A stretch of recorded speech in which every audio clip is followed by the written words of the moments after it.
Good morning guys, in front of me is MOTOROLA Moto G Play, and let me show you how to change keyboard language on this device.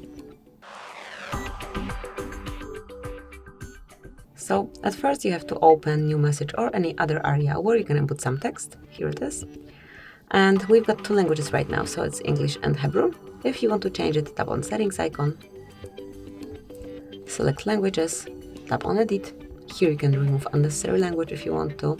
Tap on bin icon, and then you can add another keyboard if you want. Let me pick, for example, French.